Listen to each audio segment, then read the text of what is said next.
Salam rahayu-rahayu buat saudaraku sekalian yang ada di mana saja. Saudaraku, kali ini saya akan menjawab pertanyaan dari saudara-saudara kita yang sudah banyak masuk ke WA karena banyak saudara kita juga itu yang kepengen mengoleksi jenis-jenis batu badar yang bertuah, saudaraku. Dan sekaligus akan saya jawab sekalian buat edukasi saudaraku biar bisa menambah wawasan buat saudara-saudara kita yang awam. Begini ya saudaraku ya, jenis-jenis batu badar itu banyak sekali saudaraku. Dan seingat saya itu dulu saya itu punya koleksi lebih dari 11 jenis batu badar. Dan sebagian memang sudah termahar dan sebagian itu masih saya simpan di peti penyimpanan benda bertuah koleksi saya, saudaraku. Begini ya saudaraku, kalau menurut yang saya ketahui, intinya kalau kepengen mengoleksi jenis-jenis batu badar itu terutama kita pilih yang bagus-bagus saudaraku, karena kalau dibuat ageman atau dipakai piandel itu jangan tanggung-tanggung, sekalian cari yang bagus. Itu saran dari saya saudaraku, karena dulu saya juga seperti itu. Contoh seperti Badar Pelosani itu kan rajanya badar, rajanya besi. Itu cari yang sekalian pamungkas saudaraku. Atau Badar Besi Selonata seperti itu cari yang pamungkas. Kalau bisa, kalau mengoleksi jenis batu badar itu yang lengkap sekalian saudaraku. Jadi kalau koleksinya lengkap kan enak. Jadi kalau ada orang atau bahasanya dipamerin orang jenis-jenis batu badar itu, kitanya itu sudah punya, bahasanya seperti itu ya. Seperti itu tadi, ada Badar Pelosani, Badar Besi Selonata, Muntah Besi, Badar Tidar itu bagus saudaraku. Badar Tidar itu kalau dikoleksi itu bisa dipakai buat perisai, itu buat menangkal hal-hal yang kurang pas, bahasanya itu bagus sekali. Dan bila ditaruh di rumah itu bagus saudaraku, itu buat menangkal teluh, santet dan guna-guna, itu bagus sekali. Seandainya ada orang yang berniat jahat dan sebagainya, itu insya Allah kita akan, bahasanya itu aman kitanya, seperti itu saudaraku. Jadi kita lebih tenang lah, bahasanya bagus sekali Badar Tidar saudaraku. Namun yaitu tadi, kalau bisa cari yang pamungkas. Atau Badar Besi Empu. Badar Besi Empu itu ada juga yang jenis batunya berpamor, ada juga yang hitam saudaraku.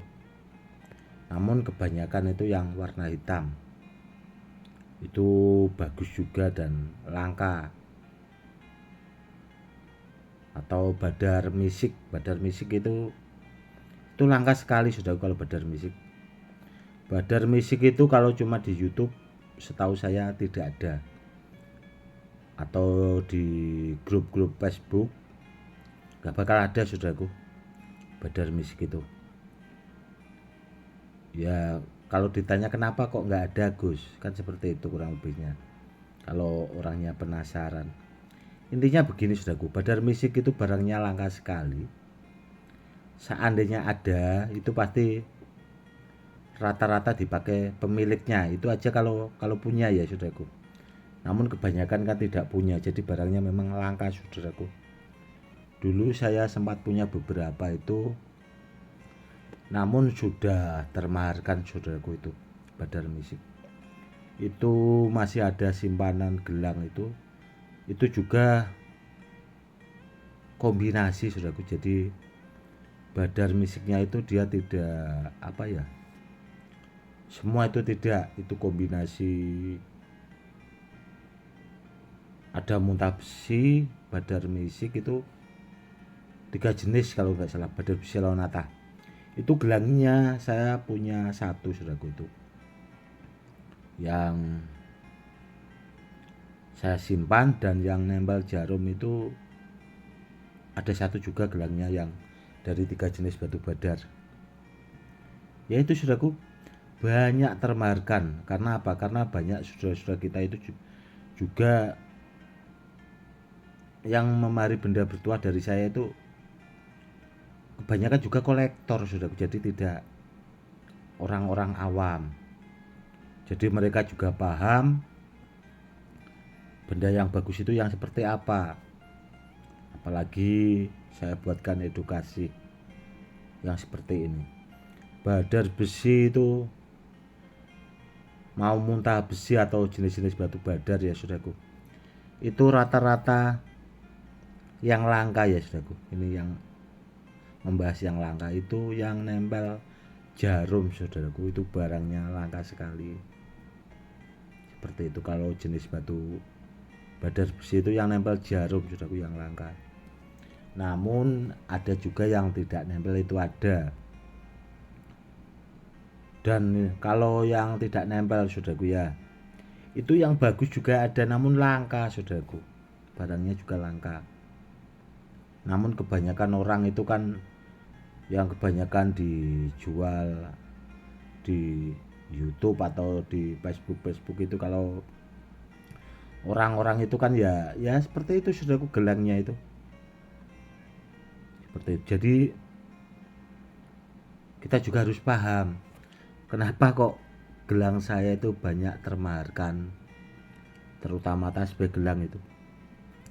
Karena dari segi bahan itu memang bagus saudaraku, karena sortiran itu yang pertama, dan yang kedua itu memang rapi. Jadi ada simbol-simbolnya, contoh seperti tasbih itu kan, kalau saya merancang tasbih itu tidak asal saudaraku, jadi ada maknanya gitu loh. Jadi ya itu akhirnya banyak termaharkan. Intinya kalau kepengen mengoleksi jenis-jenis batu badar ya saudaraku ya, pilih yang bagus-bagus, itu yang pertama. Yang kedua, lengkapi lah saudaraku, jadi koleksinya kalau bisa itu lengkap. Jadi punya muntah besi, badar tidar, badar misik, badar karang kijang, badar besi empu. Jadi kalau bisa, kalau komplit itu kan, seandainya ada orang ngomong kan paling kita ya itu tadi senyum-senyum sendiri. Mungkin kan kebanyakan orang itu kan ya seperti itulah saudaraku, terkadang dapat dari mana gitu kan. Namun ya itu saudaraku, alhamdulillah koleksi saya itu memang dulu sangat lengkap saudaraku, karena saya mempelajari jenis batu badar itu sudah lebih dari 30 tahun yang lalu. Jadi saya itu paham banget, intinya seperti itu. Dan pesan saya ya saudaraku, kalau memari benda bertuah itu sekalian yang bagus, itu yang pertama. Dan yang kedua, barangnya harus aktif saudaraku. biar nanti kedepannya itu benda bertuahnya kalau aktif bisa buat peninggalan ke anak cucu. Jadi bahasanya itu lebih bermanfaat, jangan asal-asalan kalau mengoleksi benda bertuah. Kurang lebihnya seperti itu. Oke saudaraku, itu tadi ya saudaraku ya, edukasinya. Yang jelas kalau barangnya bagus pamungkas itu yang sudah-sudah hasilnya juga bagus saudaraku. Hasilnya super jos, paten, dari barangnya juga sangat langka, pasti tuahnya juga ngikut bagus. Dan kalau yang bagus itu kan tahu sendiri saudaraku, tahapannya itu tidak hanya sekedar bahasanya lengkap lah, multifungsi, jadi tidak tanggung-tanggung. Kalau yang bagus itu sampai anti silet di rambut, sampai anti dor, anti bom lah bahasanya, kalau yang bagus sampai situ saudaraku. Dan kalau jenis batu badar itu bagusnya bisa dipakai buat terapi kesehatan saudaraku. Kalau kita pakai gelang itu insya Allah badan kita itu akan selalu tidak mudah capek bahasanya. Kurang lebihnya seperti itu. Oke saudaraku, mungkin cukup sekian dulu ya edukasinya kali ini, semoga lebih bermanfaat. Itu tadi saudaraku, kalau kepengen mengoleksi jenis-jenis batu badar, saran saya seperti itu. Cukup sekian dulu ya saudaraku. Salam rahayu-rahayu, salam hormat saya Gus Edi.